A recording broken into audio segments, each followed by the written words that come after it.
Setiap orang yang meninggal akan melewati satu fase yang menegangkan dan menakutkan. Saat itu malaikat maut telah hadir, namun tak bisa dilihat oleh siapapun yang masih hidup. Seseorang akan terfokus dengan apa yang dihadapinya tanpa memperhatikan orang-orang di sekelilingnya. Saat itulah seorang manusia mulai tak lagi memikirkan dunianya.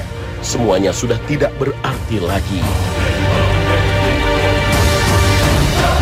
Sayangnya saat itu tak ada waktu untuk kembali. Siap atau tidak siap, dia harus menjalani. Inilah perjalanan awal seseorang menuju negeri abadi, negeri gaib yang wajib kita imani. وجاءت سكرة الموت بالحق ذلك ما كنت منه تحيد.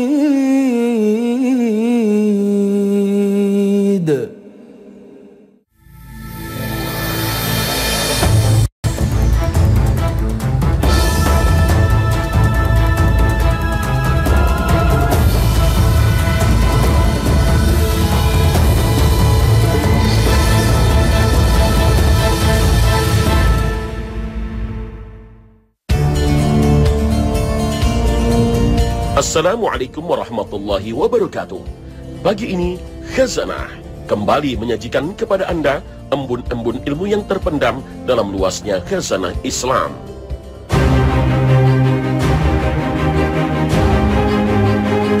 Kematian akan menghadang setiap manusia.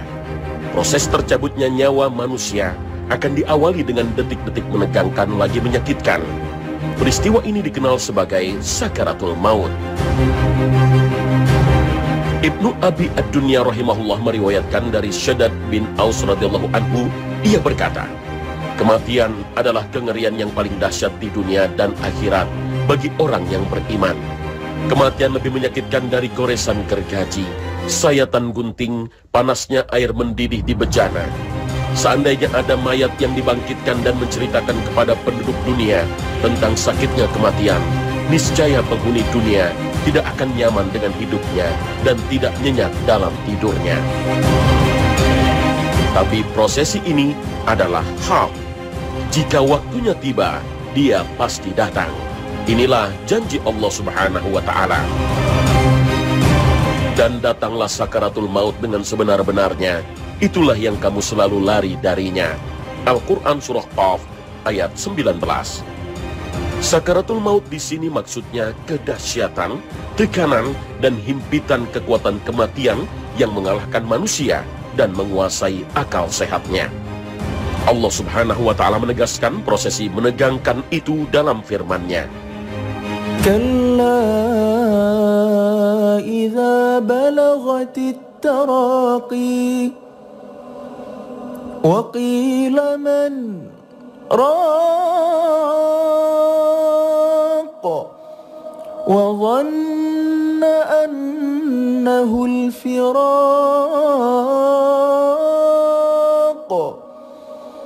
والتفت الساق بالساق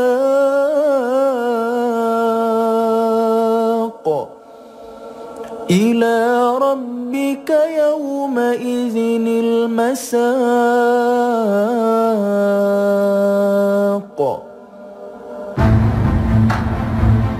Menafsirkan ayat ini, Syekh Sa'di menjelaskan, Allah mengingatkan para hambanya dengan keadaan orang yang akan tercabut nyawanya, bahwa ketika ruh sampai pada taraqi, yaitu tulang-tulang yang meliputi ujung leher atau kerongkongan, maka pada saat itulah penderitaan mulai berat.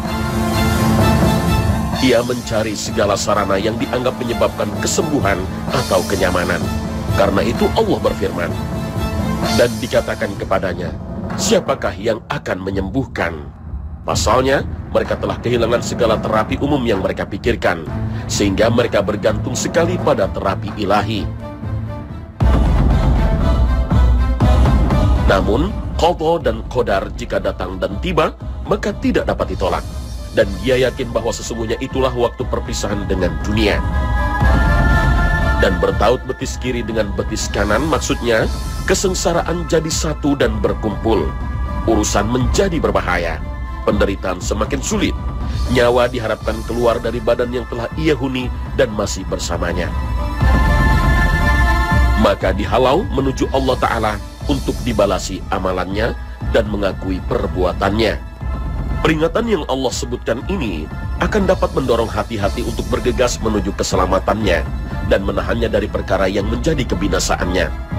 Tetapi orang yang menantang, orang yang tidak mendapat manfaat dari ayat-ayat, senantiasa berbuat sesat dan kekufuran dan penentangan.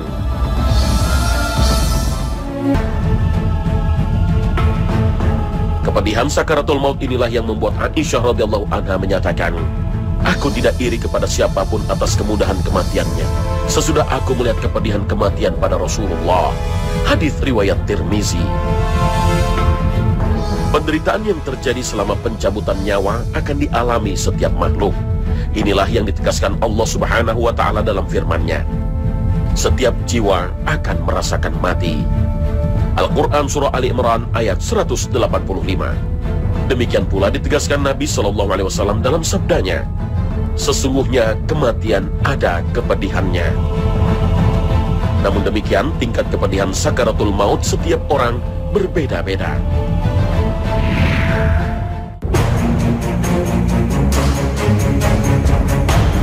Pemirsa Khazanah, orang yang beriman ruhnya akan lepas dengan mudah dan ringan. Malaikat yang mendatangi orang yang beriman mengambil nyawanya dengan kesan yang baik lagi menggembirakan.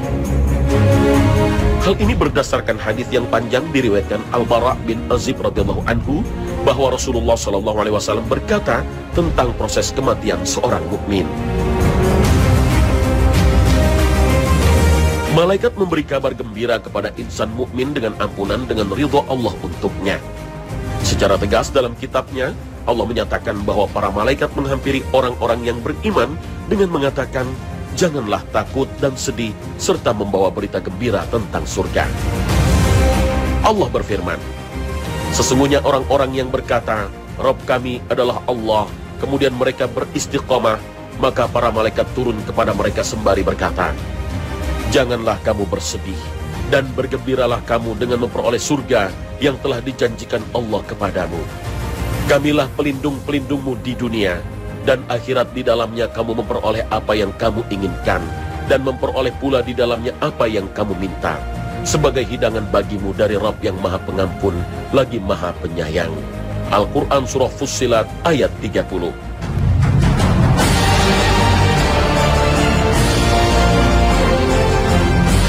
Allahu Akbar. Ibnu Katsir mengatakan, sesungguhnya orang-orang yang ikhlas dalam amalannya untuk Allah semata dan mengamalkan ketaatannya berdasarkan syariat Allah, niscaya para malaikat akan menghampiri mereka tatkala kematian menyongsong mereka dengan berkata, "Janganlah kalian takut atas amalan yang kalian persembahkan untuk akhirat, dan jangan bersedih atas perkara dunia yang akan kalian tinggalkan, baik itu anak, istri, harta, atau agama, sebab kami akan mewakili kalian dalam perkara itu." Mereka para malaikat memberi kabar gembira berupa sirnanya kejelekan dan turunnya kebaikan.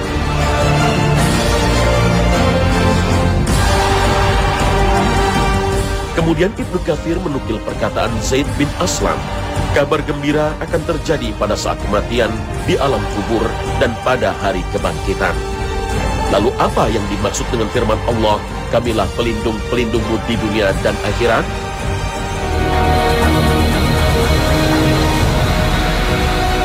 Maksud ayat ini bahwa para malaikat berkata kepada orang-orang beriman ketika akan tercabut nyawanya, "Kami adalah kawan-kawan kalian di dunia dengan meluruskan, memberi kemudahan, dan menjaga kalian atas perintah Allah. Demikian juga kami bersama kalian di akhirat dengan menenangkan keterasinganmu di alam kubur di tiupan sangkakala, dan kami akan mengamankan kalian pada hari kebangkitan, penghimpunan. Kami akan membalasi kalian dengan siratal mustaqim dan mengantarkan kalian menuju kenikmatan surga." Dalam ayat lain, Allah mengabarkan kondisi kematian orang mukmin dalam keadaan baik. الذين توفاهم الملائكة طيبين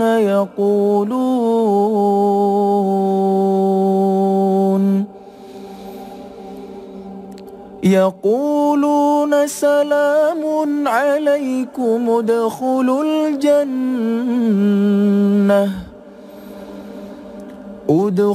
الجنة بما كنتم تعملون.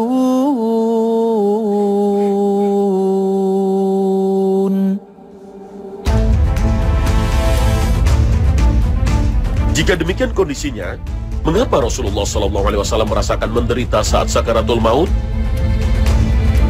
Perlu diketahui bahwa orang yang paling berat ujiannya di dunia ini adalah para nabi, kemudian orang yang menyerupai mereka, dan orang yang semakin mirip dengan mereka, seperti dikatakan Nabi kita. Hadis ini dikeluarkan Bukhari dan lainnya. Allah ingin menguji mereka untuk melengkapi keutamaan dan peningkatan derajat mereka di sisinya. Ini bukan sebuah aib bagi mereka, juga bukan bentuk siksaan. Allah menginginkan menutup hidup mereka dengan penderitaan ini, meski mampu meringankan dan mengurangi kadar penderitaan mereka dengan tujuan mengangkat kedudukan mereka dan memperbesar pahala-pahala mereka sebelum meninggal. Tapi bukan berarti Allah mempersulit proses kematian mereka melebihi kepedihan orang-orang yang bermaksiat. Sebab kepedihan orang-orang bermaksiat adalah bentuk hukuman dan sanksi untuk kejahatan mereka, maka tidak bisa disamakan.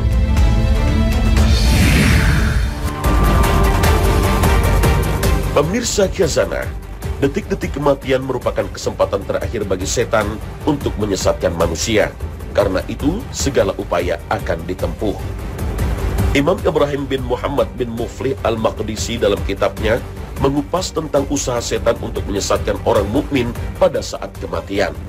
Menukil hadis yang diriwayatkan Abu Daud dalam sunannya bahwa iblis berkata kepada bala tentaranya pada saat kematian manusia, "Berusahalah saat sekarang, karena jika kalian gagal, tidak akan ada kesempatan lagi." Rasulullah SAW bersabda, "Sesungguhnya orang yang mulia dari kaum laki-laki dan wanita kebingungan dalam menghadapi kematian dan diuji. Sesungguhnya setan paling dekat dengan manusia pada saat kematian. Sedangkan melihat malaikat maut lebih berat daripada 1000 kali tebasan pedang." Hadis riwayat Abu Nuaim.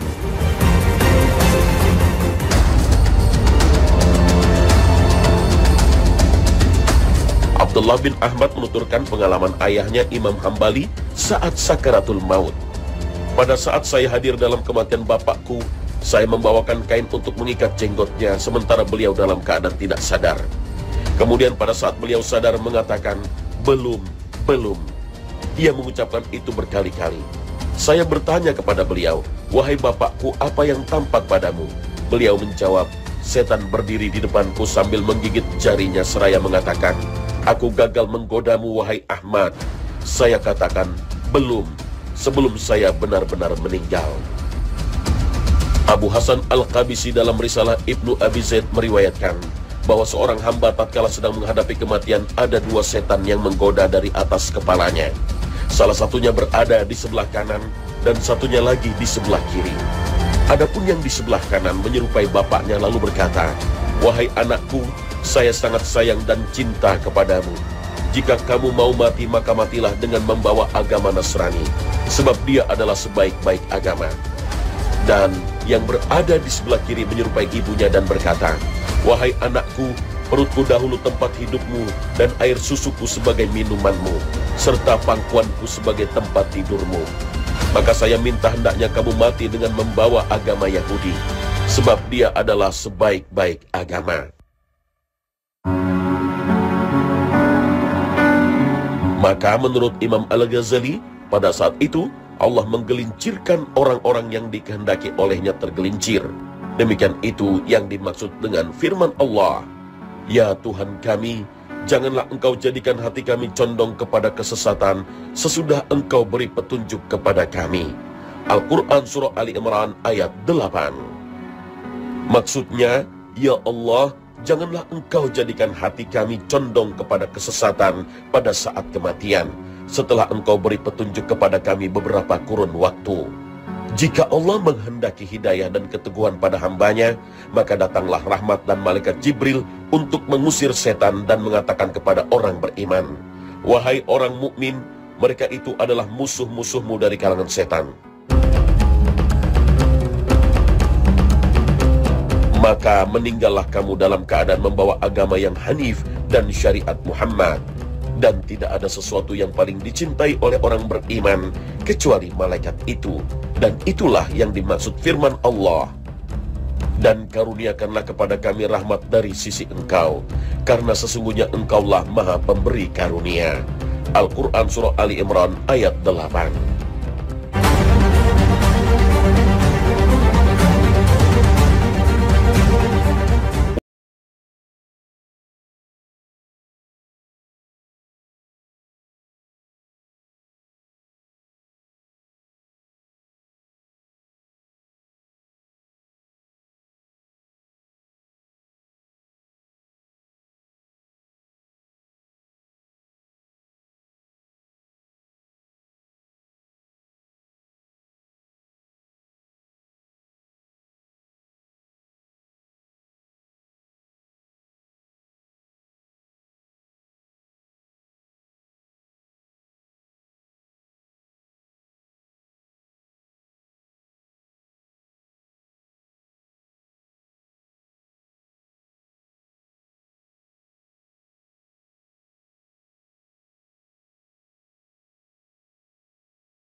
Hadis riwayat Nasa'i dan Abu Dawud.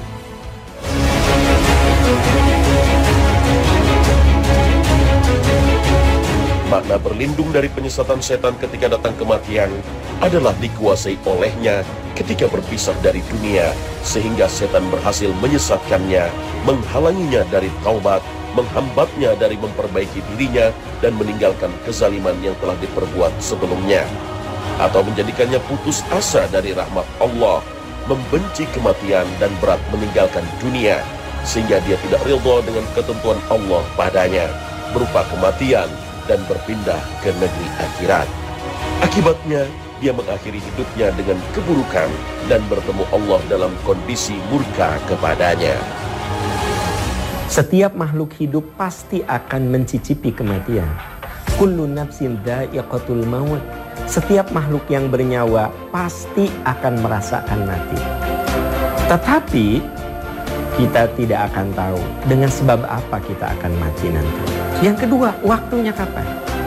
Tak ada seorang pun yang bisa memprediksi kematian seseorang secara pasti. Makanya Allah berfirman, "Wala yu'akhirullahu nafsan idza jaa ajaluha." Seorang tidak akan bisa menangguhkan kematian sekalipun hanya 1 detik saja. Karena kematian itu pasti, tapi misterius sebabnya, maka tugas kita adalah menciptakan kondisi-kondisi supaya kalau kita mati, kita dalam keadaan sedang dekat dengan Allah Subhanahu wa Ta'ala. Manusia itu terbagi pada 4 kualitas. Pertama, ada manusia yang paling buruk, mereka yang su'ul bidayah wa su'ul khotimah. Awal hidupnya buruk, tengahnya buruk, ketika malakul maut menjemput, dia dalam keburukan. Itulah seburuk-buruk manusia. Yang kedua, manusia yang paling rugi. Siapa dia? Dia adalah husnul bidayah, orang yang awal hidupnya bagus, wasu'ul khotimah, tapi ujungnya itu buruk. Na'udzubillah. Dan yang ketiga adalah orang yang paling bagus. Siapa mereka yang paling bagus? Orang yang husnul bidayah wa husnul khotimah. Awal hidupnya bagus, tengahnya bagus, ketika malakul maut menjemput, dia dalam kebaikan. Dan yang keempat adalah manusia yang paling beruntung. Orang yang su'ul bidayah, awal hidupnya buruk, tapi husnul khotimah, ujungnya itu baik. Pilihan kita hanya dua. Bagaimana kita menjadi orang yang terbaik, awal hidup baik, tengah kita baik, ujungnya baik, atau menjadi manusia yang beruntung. Boleh jadi awal kita buruk, tidak ada masalah. Yang penting sekarang kita jadi orang soleh, jaga kesolehan kita sampai malakut maut menjemput, kita berada di puncak kesolehan. Nah, Ramadan yang kita lakukan sekarang harus bisa mengasah diri kita untuk bisa husnul khotimah. Bagaimana orang yang husnul khotimah? Dia meninggal dalam keadaan diridhoi Allah Subhanahu wa Ta'ala. Mari kita jadikan Ramadan yang indah ini sebagai sarana untuk mengasah jiwa dan iman kita agar bisa meraih husnul khotimah. Allahu Allahu Allahu Allah. Pemirsa Khazanah, perjalanan gaib manusia berawal dari kematian. Sebuah perjalanan yang pasti dan harus dilalui oleh siapapun menuju negeri abadi yang gaib. Maka memahami perjalanan abadi ini tidak bisa hanya mengandalkan akal pikiran dan logika. Tapi yang terpenting justru menghadirkan hati, menghadirkan iman. Tanpa itu, siapapun orang mukmin tak akan mampu menyiapkan perjalanannya yang diliputi oleh perkara gaib ini. Itu sebabnya, tanpa menghadirkan iman, seseorang tak akan bisa disebut orang mukmin. Itu sebabnya, beriman pada perkara gaib merupakan prasyarat sahnya keimanan seorang muslim. Nah, pemirsa Khazanah, ikuti terus serial perjalanan abadi menyingkap tabir gaib pukul 5.15 waktu Indonesia Barat setiap hari sepanjang bulan Ramadan hanya di Trans 7. Akhir kata, wassalamualaikum warahmatullahi wabarakatuh. Allah